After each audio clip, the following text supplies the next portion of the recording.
Salut à toi, bienvenue sur My Way Finance. Aujourd'hui, une vidéo consacrée au Bitcoin pour savoir où on en est. Sommes-nous encore dans la halte saison ou pas? C'est parti.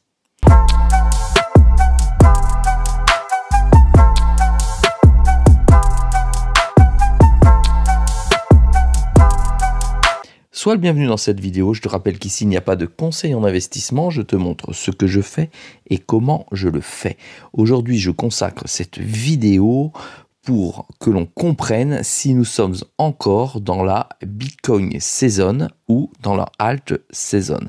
Alors, j'utilise cet indicateur qui est un screen, donc Alt Coin Season, qui a été réalisé pour mesurer. Je vais te montrer ici directement. Si on va par ici, on est dans la Bitcoin Season, comme tu peux le voir ici. Et si on va par ici, on est dans la Altcoin Season. Alors, comme tu peux le voir, on se trouve actuellement directement sur cette charte, à cet endroit. Je vais bouger ça ici comme ça. On va le montrer ici. Voilà.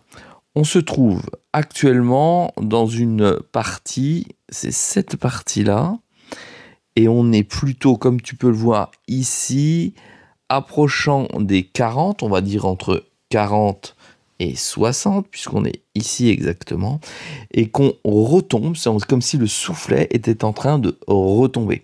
Ça veut dire qu'il ne faut absolument pas s'attendre prochainement à voir la halte saison arriver en masse, en gros des capitaux en masse, dans vos portefeuilles si vous possédez des crypto-monnaies autres que BTC et ETH. Je mettrai aussi XRP et Sol à l'intérieur aujourd'hui de la Bitcoin saison, même si ça va en faire bondir certains. Voilà, ça c'est une réalité que l'on peut voir au travers de ce type d'indicateur. Le fait que nous sommes pas ou nous sommes plus en altcoin season, mais revenus plutôt en Bitcoin season, c'est peut-être finalement une bonne nouvelle, hein, puisque ça va nous permettre de revenir dessus et de voir le Bitcoin aller beaucoup plus haut qu'aujourd'hui, c'est-à-dire passer l'ATH qu'il a touché à 108 000 et d'aller beaucoup plus haut, peut-être 110, soyons fous, 115, 120, 130, 165 000. Je vous rappelle que d'après ma dernière analyse, je l'ai vu entre 90 000 et 165 000.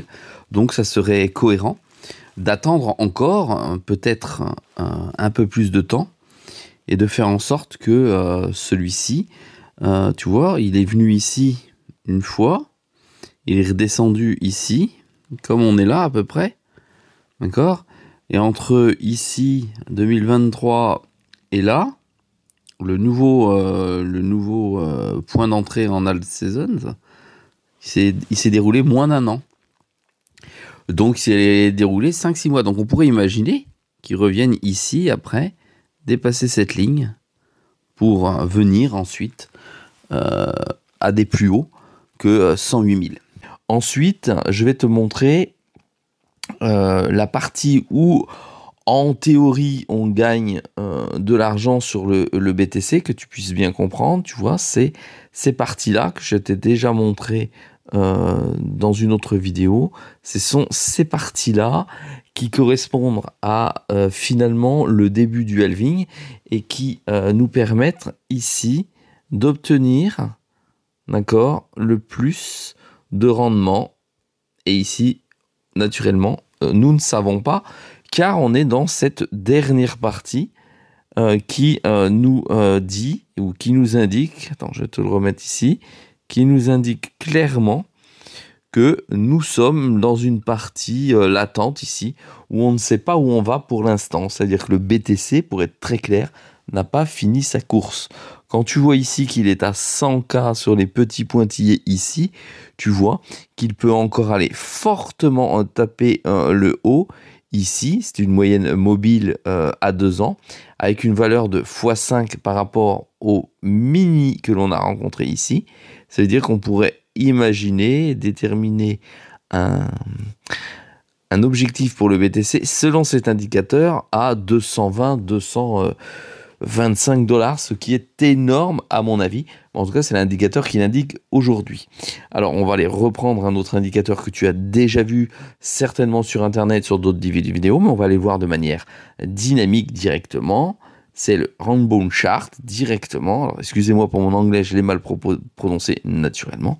Et sur cet indicateur très connu, tu vas très très vite te rendre compte que, alors là c'est l'ancien temps, hein, on est en 2009, que nous on se projette jusqu'en 2036 dans cette partie-là, et que nous aujourd'hui, le BTC se trouve ici, d'accord, dans cette partie, avec un BTC à 93 000, 96 000. Ici, on le voit, il est à 93 594. Et c'est la valeur aujourd'hui du BTC. Alors, qu'est-ce que ça nous indique concrètement? Ben, ça nous indique plusieurs parties. La ligne noire, c'est le prix du BTC. D'accord? Ensuite, on le voit ici. Ici, c'est la partie où il faut garnir à fond. D'accord? C'est-à-dire il faut charger un maximum. Tu le vois ici, effectivement, c'est ce qu'il est préférable de faire. Ici, il faut acheter normalement. Ici, il faut accumuler. Voilà. Ici, on est dans une phase d'attentisme. Ici, il faut garder. Ici, il faut peut-être vendre pour les plus frileux. Ici, beaucoup trop de monde en parle. Ça monte. Il faut absolument plus acheter. Ici, il faut vraiment penser à vendre très très rapidement avant que ça crache. Et ici, ça dépasse l'entendement. Alors tout à l'heure, sur l'indicateur qui était ici, quand je t'ai annoncé on regarde l'indicateur, hein, c'est pas moi qui ai inventé ici les 210 000, 230 000 qu'on peut avoir ici. On a 210 000, d'ailleurs je me suis mal mis, 220 000, je ne vois pas bien. Eh bien effectivement, c'est le moment où il faut vendre, il faut absolument sortir. J'ai envie de te dire, les gens qui ont vendu du BTC qui étaient ici étaient très très chauds. C'est difficile d'aller vendre au plus haut, et en tout cas d'avoir le cran et le mental pour faire ce genre de choses. Voilà, là tu vois l'indicateur complet et dynamique. Maintenant on va aller voir d'autres indicateurs, on va aller voir comment ça s'est réellement passé dans le futur. Alors ici, je vais aller passer d'autres indicateurs.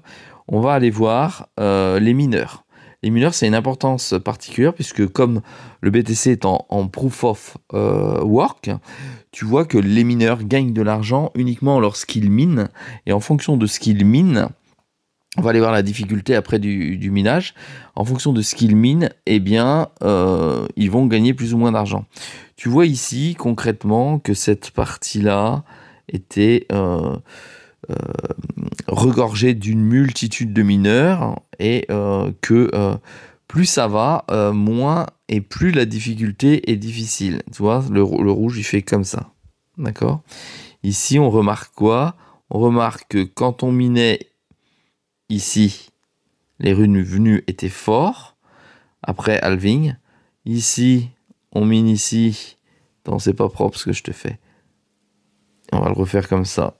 Ici, première partie, les revenus sont importants. Ici, un peu moins important, deuxième halving. Ici, un peu moins halving, etc., etc. Tu vois ici, j'ai peut-être fait une erreur d'ailleurs.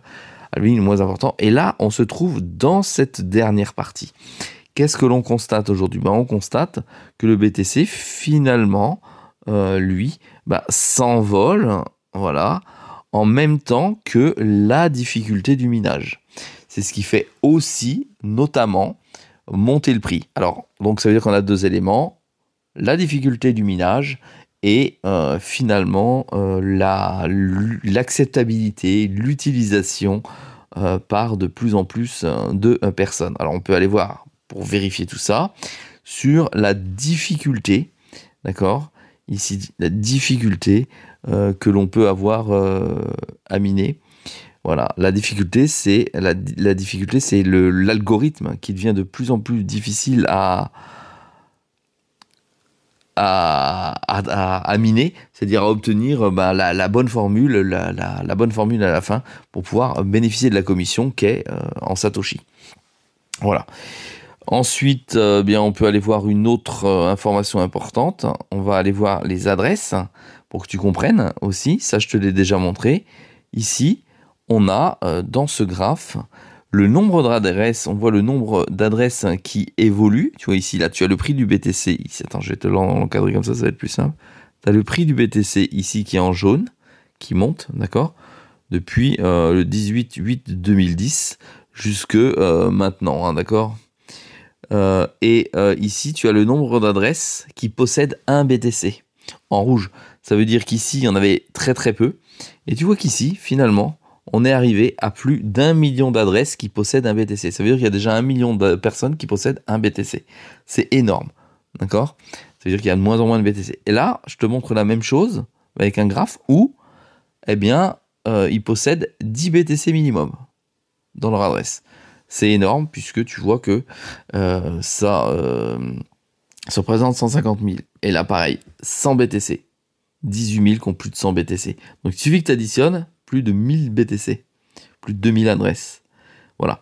Donc, si tu comprends bien la chose, ça signifie que finalement, va y avoir une carence de BTC. S'il y a une carence de BTC, ça veut dire que progressivement, on va manquer de BTC, ça va faire donc augmenter finalement le prix progressivement.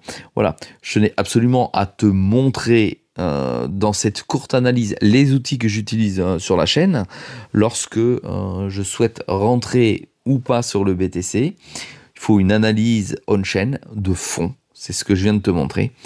Cette vidéo, j'espère qu'elle t'a pas trop ennuyé.